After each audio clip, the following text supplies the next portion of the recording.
नमस्कार दोस्तों, स्वागत है आप सभी का हमारे जी नौकरी यूट्यूब चैनल पे। दोस्तों, इस वीडियो में बात करेंगे उत्तर प्रदेश की वन दरोगा भर्ती के इम्पोर्टेंट क्वेश्चन। दोस्तों, ये आपके एग्जाम में पूछे जा सकते हैं। वेरी वेरी इंपॉर्टेंट क्वेश्चन है। अगर ये वीडियो आपको पसंद आएगी तो इसके जो पार्ट 2 है, पार्ट 3 है, वो भी हम जल्द लेके आपके सामने हाजिर होंगे। तो चलिए स्टार्ट कर लेते हैं हम पहले क्वेश्चन के साथ। उत्तर प्रदेश में वर्तमान में कुल कितने बाघ अभ्यारण्य हैं? तो दोस्तों, यूपी में 4 बाघ अभ्यारण्य, ये आपको ध्यान में रखना है। दोस्तों, नया अभी बना है वर्ष 2022 में रानीपुर टाइगर रिजर्व, ये चित्रकूट जिले में पड़ता है और ये भारत का 53वां टाइगर रिजर्व बन गया है। ये आपको ध्यान में रखना है। अन्य 3 कौन कौन से हैं ये मैं आपको बता दूं। दुधवा है, पीलीभीत है और अमनगढ़ है। और चौथा कौन सा बना? Ranipur tiger reserve. रानीपुर जरूर याद रखना क्योंकि ये चित्रकूट डिस्ट्रिक्ट में बना है। ये भी आपको ध्यान में रखना है। तो उत्तर प्रदेश में वर्तमान कुल 4 टाइगर रिजर्व है, ये आपको ध्यान में रखना दोस्तों। अगले क्वेश्चन की मैं बात करूं दोस्तों, भारतीय वन अधिनियम 1927 में कुल कितने चैप्टर और सेक्शन है? तो दोस्तों, इंडियन फॉरेस्ट एक्ट 1927 की मैं बात करूं तो इसमें कुल मिला के 13 चैप्टर हैं और 86 सेक्शन है। ये आपको ध्यान में रखना है दोस्तों। और पहली बार ये जो अमेंड हुआ था, इसमें जो संशोधन हुआ था, ये वर्ष 1948 में हुआ था। ये भी आपको ध्यान में रखना है, भारतीय वन अधिनियम 1927 में। अगला मैं बात करूं दोस्तों, भारतीय वन अधिनियम 1927 में राज्य सरकार किस धारा या सेक्शन के तहत किसी भी जगह को आरक्षित को इंग्लिश में कहते हैं रिजर्व फॉरेस्ट घोषित कर सकती है, यानी कि आरक्षित वन घोषित कर सकती है? तो दोस्तों, इंडियन फॉरेस्ट एक्ट 1927 में प्रोवाइड किया गया है रिजर्व फॉरेस्ट का कॉन्स्टिट्यूशन। यानी कि अगर मैं बात करूं रिजर्व फॉरेस्ट की, तो चैप्टर 2 में सेक्शन 3 से 27 के बीच इसका जिक्र दे रखा है। यानी कि जो आरक्षित वन है उनका जिक्र दे रखा है सेक्शन 3 से 27 तक, अध्याय 2 में। ये आपको ध्यान में रखना है दोस्तों।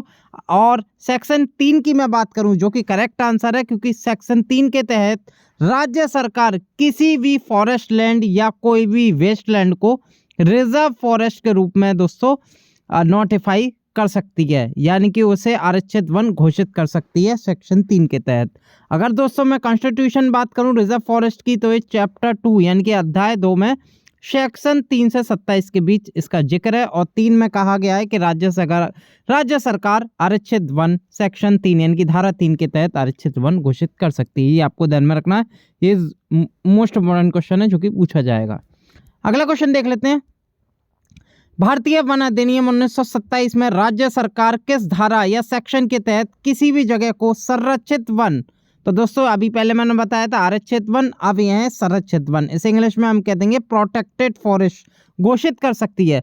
तो दोस्तों, इंडियन फॉरेस्ट एक्ट 1927 में जो चैप्टर 4 में संरक्षित वन के बारे में दे रखा है, जो कि सेक्शन यानी कि धारा 29 से 34 के बीच में इसका पूरा जिक्र दे रखा है। और 29 के क्लॉज 1 में ये कहा गया है कि राज्य सरकार किसी भी फॉरेस्ट लैंड और वेस्ट लैंड को संरक्षित वन के रूप में घोषित कर सकती है, यानी कि प्रोटेक्ट फॉरेस्ट के रूप में दर्ज कर सकती है या घोषित कर सकती है। सेक्शन 29(1) में ये दे रखा है, ये आपको ध्यान में रखना है। और अगर मैं संरक्षित वन की मैं बात करूं, तो फॉरेस्ट एक्ट के तहत चैप्टर 4 में सेक्शन 29 से 34 के बीच इसका कॉन्स्टिट्यूशन दिया हुआ है प्रोटेक्ट फॉरेस्ट का। और 29(1) में कहा गया है कि राज्य सरकार किसी भी फॉरेस्ट और वेस्टलैंड को प्रोटेक्टेड फॉरेस्ट के रूप में दर्ज कर सकती है।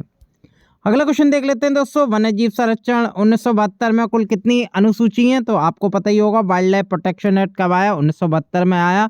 और उसमें कुल कितनी अनुसूची हैं यानी कि शेड्यूल हैं? तो दोस्तों 6 हैं, ये आपको ध्यान में रखना है।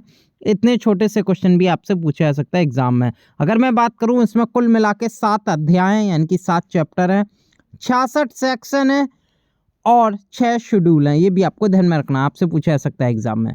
अगले क्वेश्चन की मैं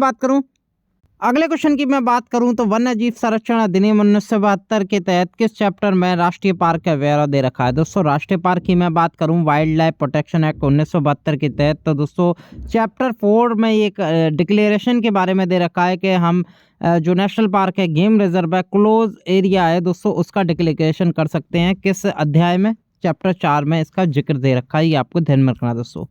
अगले क्वेश्चन की मैं बात करूं, वन्य जीव संरक्षण अधिनियम 1972 के किस चैप्टर में केंद्रीय चिड़ियाघर अथॉरिटी का ब्यौरा दे रखा है? तो वाइल्ड लाइफ प्रोटेक्शन एक्ट जो कि 1972 है, इसमें सेंट्रल जू अथॉरिटी का भी जिक्र दे रखा है।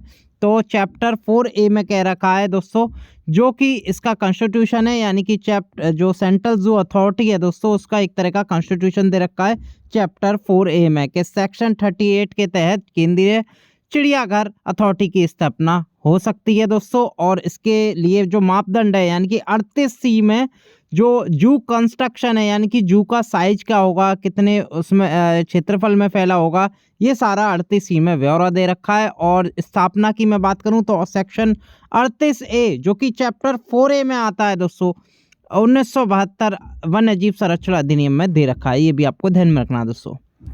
अगले क्वेश्चन की मैं बात करूं, जो लोग कम से कम 25 वर्षों से जंगल में रह रहे हैं उनका वन भूमि पर और उस पर लगाए जाने वाले पर अधिकार होता है। तो यह अनिवार्य किस अधिनियम में देता है? तो दोस्तों राइट टू फॉरेस्ट एक्ट है, यानी कि 1907 का जो 2000 जो 7 का वन अधिकार अधिनियम है दोस्तों, उसमें ये कहा गया है people who have been living in the forest for at least 25 साल, जो लोग 25 साल से फॉरेस्ट में रह रखे हैं उनका जो फॉरेस्ट लैंड है और उससे जितना भी फॉरेस्ट से उत्पादन होता है उस पर उनका अधिकार होता है। तो दोस्तों ये राइट टू फॉरेस्ट एक्ट 2007 में माना गया है, यानी कि वन अधिकार अधिनियम 2007 में माना गया है। जो लोग कम से कम 25 वर्षों से जंगल में रह रहे हैं उनका वन भूमि पर और उस पर लगाए जाने वाले जो भी प्रोड्यूस होता है दोस्तों उस पर, यानी कि जो भी उत्पादन होता है जैसे लकड़ी तोड़ना और भी बहुत सी चीज़ें हैं उन पर अधिकार होता है दोस्तों उन्हें। और इसमें यह भी कहा गया है वन अधिकार अधिनियम 2007 में कि इन लोगों को जो 25 वर्ष से रह रहे हैं इन लोगों को फॉरेस्ट से नहीं हटा सकते, और इनके जो फॉरेस्ट का जो प्रोटेक्टिंग होती है, यानी कि जो संरक्षण होता है दोस्तों, वो इनकी ग्राम सभा, जो लोग 25 वर्षों से रह रहे हैं ना, जैसे अनुसूचित जनजाति रहते हैं ज़्यादातर, तो दोस्तों उनकी ग्राम सभा द्वारा इस फॉरेस्ट को प्रोटेक्ट भी किया जाता है। तो दोस्तों ये नियम दे रखे हैं 2007 में, जो कि वन अधिकार अधिनियम के तहत है। अगला क्वेश्चन देख लेते हैं, भारतीय संविधान का कौन सा अनुच्छेद पर्यावरण संरक्षण को प्रत्येक नागरिक के मौलिक कर्तव्य के रूप में पहचान कराता है? तो फंडामेंटल ड्यूटीज में दे रखा है दोस्तों 51A में, जो कि पार्ट 4 यानी कि भाग 4A के अंदर आता है दोस्तों। एक आर्टिकल है जिसका नाम है 51A। इसमें कहा गया है वनों, झीलों, नदियों और वन्य जीव सहित प्राकृतिक पर्यावरण को महत्व देना, उसकी रक्षा करना और उसमें सुधार करना और जीवित प्राणियों के प्रति दया भाव रखना। ये दोस्तों पर्यावरण संरक्षण को प्रत्येक नागरिक के मौलिक कर्तव्य के रूप में पहचान कराता है आर्टिकल 51A। और दोस्तों 51A में भी अगर मैं बात करूं दोस्तों, 51A में ये जो आर्टिकल है दोस्तों, ये 51 क्लॉज जी में है दोस्तों। ये कह रखा है 51G में। अगर आप फंडामेंटल ड्यूटी देखेंगे, फंडामेंटल ड्यूटी जो कि 51A आर्टिकल से शुरू होती है दोस्तों, 11 आपको मौलिक कर्तव्य प्रदान किए गए हैं दोस्तों। इसमें जो 51G है दोस्तों, यानी कि ABCD 11 तक ऐसे अल्फ़ाबेट में है दोस्तों, और जी का क्रम मैं बताऊं तो जी में कह रखा है जो कि पर्यावरण संरक्षण को प्रत्येक नागरिक के मौलिक कर्तव्य के रूप में पहचान करवा रहा है। ये आपको ध्यान में रखना, पूछा जा सकता है, ये पूछा भी गया है दोस्तों एग्जाम में। अगला क्वेश्चन देख लेते हैं, भारतीय संविधान का कौन सा अनुच्छेद यह निर्देश करता है कि राज्य पर्यावरण की रक्षा और सुधार करने तथा देश के वनों और वन्य जीव की रक्षा करने का प्रयास करेगा? तो दोस्तों directive principle of state policy, यानी कि राज्य के नीति निर्देशक तत्व के जो आर्टिकल है 48A। अगर मैं राज्य के नीति निर्देशक तत्व की बात करूं तो 36 से लेकर 51 तक राज्य के नीति निर्देशक तत्व आते हैं, और इसमें आर्टिकल 48A में कहा गया है कि राज्य पर्यावरण की रक्षा करेगा और उसे सुधार करने तथा देश के वनों और वन्य जीवों की रक्षा करने का भी प्रयास करेगा। तो दोस्तों to protect and improve the environment and to safeguard forest and wildlife, ये 48A में कहा गया है। और 48A जो कि 42 में संशोधन 1976 के माध्यम से भी जोड़ा गया था, क्योंकि खासकर रूप से जोड़ा गया था पर्यावरण संरक्षण के लिए। ये आपको ध्यान में रखना दोस्तों, ये राज्य के नीति निर्देशक तत्व में ही राज्य का अधिकार होता है लोगों को सुनाना 48A के तहत। अगला क्वेश्चन देख लेते हैं, वन्य जीव संरक्षण अधिनियम 1972 के तहत किस चैप्टर में चीफ वाइल्ड लाइफ वार्डन का ब्यौरा दे रखा है? तो दोस्तों चीफ वाइल्ड लाइफ वार्डन की मैं बात करूं तो चैप्टर 2 में जो वाइल्ड लाइफ प्रोटेक्शन एक्ट है 1972 का, इसमें जो अध्याय 2 है, इसमें कहा गया है कि अथॉरिटी अपॉइंट होंगी, यानी कि कौन कौन सी अथॉरिटी होंगी, केंद्र सरकार की कौन सी अथॉरिटी होगी, राज्य सरकार की कौन सी अथॉरिटी होगी। तो मैं बात करूं राज्य सरकार की, जो चैप्टर 2 के सेक्शन 4 के तहत जो बताया गया है कि authority to be appointed by state government for the purpose of this act, यानी कि जो वन्यजीव संरक्षण है इसके तहत जो अथॉरिटी अपॉइंट होंगी जो कि राज्य सरकार द्वारा की जाएंगी वो होंगी एक चीफ वाइल्ड लाइफ वार्डन का पद होगा और इससे निचला वाइल्ड लाइफ वार्डन होगा और अदर ऑफिसर्स होंगे। तो दोस्तों अगर मैं बात करूं तो वर्तमान में भारत की चीफ वाइल्ड लाइफ वार्डन कौन है आपसे पूछा जा सकता है, तो आप फोटो देख सकते हैं। इनका नाम है श्रीमती ममता संजीव दुबे। ये आपको ध्यान में रखना दोस्तों, ये भी आपसे पूछा जा सकता है। तो चैप्टर 2 में दोस्तों जिक्र दिया गया है वाइल्ड लाइफ वार्डन का ब्यौरा दे रखा है, ये आपको ध्यान में रखना है दोस्तों। ये राज्य का सबसे बड़ा अधिकारी होता है दोस्तों चीफ वाइल्ड लाइफ वार्डन। अगले क्वेश्चन पे चलते हैं दोस्तों। भारत की पहली राष्ट्रीय वन नीति 1894 में आई थी जो कि किस रिपोर्ट के आधार पर निकाली गई थी, तो आपको ध्यान में रखना है, ये जरूर एग्जाम में पूछा जाएगा, डबल स्टार क्वेश्चन है दोस्तों।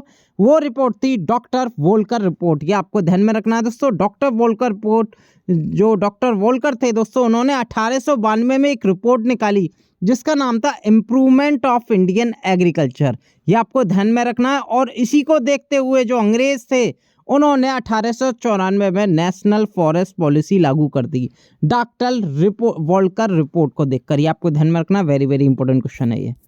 अगले क्वेश्चन पे देख लेते हैं। भारत की बाघों की राजधानी के रूप में किस शहर को जाना जाता है, तो दोस्तों ये जाना जाता है नागपुर को, ये आपको ध्यान में रखना। नागपुर शहर जो कि संतरों के लिए फेमस है और साथ के साथ टाइगरों के लिए भी फेमस है। क्यों कहा जाता है, क्योंकि दोस्तों यहाँ बहुत से महत्व है, यानी कि एक टाइगर के लिए नेशनल टाइगर कंजर्वेशन अथॉरिटी है, इसका रीजनल हेडक्वार्टर भी यहाँ स्थित है। साथ के साथ यहाँ दोस्तों 5 टाइगर रिजर्व भी हैं, कौन कौन से, मेघला tiger reserve, Navegaon Nagzira tiger reserve, Pench tiger reserve, Pench जो कि मध्य प्रदेश और महाराष्ट्र दोनों राज्यों में पड़ता है दोस्तों, बोर वाइल्ड लाइफ सेंचुरी, तदोवा अंधेरी टाइगर रिजर्व। तो दोस्तों इस वजह से इसे टाइगर कैपिटल ऑफ इंडिया कहा जाता है, ये आपको ध्यान में रखना, वेरी वेरी इंपॉर्टेंट क्वेश्चन है ये। अगला क्वेश्चन देख लेते हैं। भारत के किस राज्य में ब्लू माउंटेन पार्क स्थित है, ब्लू माउंटेन दोस्तों, तो दोस्तों ये स्थित है कहाँ पर, मिजोरम में। मिजोरम में ब्लू माउंटेन पार्क स्थित है और दोस्तों यहीं पर एक नेशनल पार्क है जिसका नाम है फोंगुई नेशनल पार्क, ये आपको ध्यान में रखना। और इसी को हम ब्लू माउंटेन पार्क के रूप में जानते हैं। फोंगुई जो नेशनल पार्क है दोस्तों उसे हम ब्लू माउंटेन नेशनल पार्क के रूप में जानते हैं दोस्तों। और ये मिजोरम की लुशाई हिल्स आप देख सकते हैं पहाड़ों पर स्थित है दोस्तों ये नेशनल पार्क, फोंगुई नेशनल पार्क जो कि ब्लू माउंटेन पार्क के रूप में जाना जाता है, मिजोरम में स्थित है। ये क्वेश्चन दोस्तों पूछे जा चुके हैं और इसलिए और भी ज़्यादा इंपॉर्टेंट हो जाते हैं एग्जाम में। भारत में वर्षा वन अनुसंधान संस्थान कहाँ स्थित है, यानी कि रेन फॉरेस्ट रिसर्च इंस्टीट्यूट कहाँ स्थित है दोस्तों, इसे शॉर्टकट में हम कहते हैं ICFRI। तो दोस्तों ये स्थित है जोरहाट में। जोरहाट कहाँ पड़ता है, असम में पड़ता है, ये आपको ध्यान में रखना दोस्तों, पूछा जा सकता है। अगले क्वेश्चन की मैं बात करूं जनवरी 2023 में, तो दोस्तों कुछ मैंने करंट अफेयर पर्यावरण से रिलेटेड इंक्लूड किए हैं इस वीडियो में। जनवरी 2023 में नामीबिया के बाद भारत ने किस देश के साथ 100 से ज़्यादा चीते भिजवाने का समझौता किया, तो दोस्तों नामीबिया से पहले किया था जो कि मध्य प्रदेश के कूनो नेशनल पार्क में आए थे वहाँ पर, अब किया है भारत ने साउथ अफ्रीका के साथ, यानी कि 100 से भी ज़्यादा अब चीते लाएगा भारत, किससे, साउथ अफ्रीका से, ये आपको ध्यान में रखना। उसके तहत समझौता भी किया है चीते भिजवाने के लिए दक्षिण अफ्रीका से। अगला क्वेश्चन देख लेते हैं। जनवरी 2023 में दुर्लभ नारंगी रंग का चमगादड़ किस राष्ट्रीय पार्क में पाया गया, तो दोस्तों हाल ही में एक नारंगी रंग का बैट मिला यानी कि चमगादड़ मिला, तो दोस्तों ये हाल ही में किस राष्ट्रीय पार्क में मिला, तो दोस्तों ये मिला कंगेर घाटी राष्ट्रीय उद्यान में। आपसे स्टैटिक जीके में ही पूछ सकता है कंगेर घाटी राष्ट्रीय उद्यान कहाँ है दोस्तों, ये स्थित है छत्तीसगढ़ में। और यहीं पर एक ऑरेंज बैट पाया गया दोस्तों जिसको वर्ल्ड स्तर पर यानी कि वैश्विक स्तर पर विलुप्त प्राय की श्रेणी में भी रखा गया, ये भी आपको ध्यान में रखना दोस्तों। अगले क्वेश्चन की मैं बात करूं जनवरी 2023 में किस मंत्रालय ने नील कुरंजी, जिसे हम साइंटिफिक नेम है जिसका स्ट्रोबिलिथेंस कुथियाना, को संरक्षित पौधों की सूची में सूचीबद्ध किया। संरक्षित पौधे क्या बताए थे मैंने दोस्तों, प्रोटेक्टेड प्लांट, और आपको शेड्यूल भी बताया था कि शेड्यूल में आता है, किस सेक्शन में आता है प्रोटेक्टिव, ये भी मैंने आपको बताया था दोस्तों, आप समझ गए होंगे कि हाल ही में नील कुरंजी को भी दोस्तों जो संरक्षित पौधे हैं दोस्तों उनकी सूची में डाल दिया गया है दोस्तों। किसने इंक्लूड किया है, पर्यावरण मंत्रालय ने। ये अभी नीलकुरंजी पौधे को दोस्तों प्रोटेक्टेड प्लांट में जोड़ा गया दोस्तों, और ministry of environment forest and climate change के द्वारा ये जोड़ा गया दोस्तों। और ये वाइल्ड लाइफ प्रोटेक्शन एक्ट के शेड्यूल 3 में दोस्तों इसका जिक्र किया गया और कहा गया है अगर इस पौधे को कोई उखाड़ेगा या नष्ट करेगा उसे 25,000 रुपये का जुर्माना दिया जाएगा, साथ के साथ 3 साल की भी कैद का भी इसमें जिक्र किया गया है। ये आपको ध्यान में रखना है दोस्तों, एग्जाम में पूछा जा सकता है आपसे। अगला क्वेश्चन देख लेते हैं। जनवरी 2023 में सेंट्रल पॉल्यूशन कंट्रोल बोर्ड के अनुसार वर्ष 2022 में भारत का सर्वाधिक प्रदूषित शहर कौन सा बन गया है? तो दोस्तों ये बन गया है दिल्ली। दिल्ली जिसमें 99.7 माइक्रोग्राम पर क्यूबिक मीटर जो कि PM 2.5 लेवल का जो पॉल्यूशन था वो पाया गया। उसके आधार पर दिल्ली नंबर 1 कैपिटल बन गया, साथ के साथ शहर भी बन गया। ये दोस्तों अपने देश के ये सेंट्रल पॉल्यूशन कंट्रोल बोर्ड जिसका हेडक्वार्टर दिल्ली है, और दोस्तों यही बताती है कि सबसे प्रदूषित शहर कौन सा है इंडिया में, तो वो है दिल्ली। हाल ही में ये CPCB के द्वारा ये रिपोर्ट निकाली गई दोस्तों। अगला क्वेश्चन देख लेते हैं दोस्तों। विश्व आर्द्र भूमि दिवस अभी मनाया गया था दोस्तों, करंट अफेयर में काफ़ी में चर्चा में रहा था। 2 फरवरी को मनाया जाता है दोस्तों, और इसकी अभी जो थीम रही थी वो रही थी यह वेटलैंड बहाली का समय, यानी कि it's time for wetland restoration. आपसे पूछा जा सकता है करंट अफेयर में वन दरोगा के पेपर में दोस्तों। ये थी एक वीडियो। अगर आपको वाकई अच्छी लगी है दोस्तों वीडियो, अगर आपको वाकई अच्छी लगी है दोस्तों, इसका पार्ट 2 भी लेके आएंगे कुछ अच्छे चुनिंदा क्वेश्चनों के साथ जो कि आपके एग्जाम में हेल्प कर सकते हैं आने में। साथ के साथ इसमें हम पर्यावरण की करंट अफेयर भी आपको प्रोवाइड कराएंगे ताकि करंट से भी कोई क्वेश्चन आए तो आपका छूटे ना। वीडियो अच्छी लगी हो तो वीडियो को लाइक और अपने वैल्यूएबल कमेंट ज़रूर दीजिएगा दोस्तों कि कैसी लगी ये वीडियो को लाइक, चैनल को सब्सक्राइब ज़रूर करते रहिए। बहुत बहुत धन्यवाद।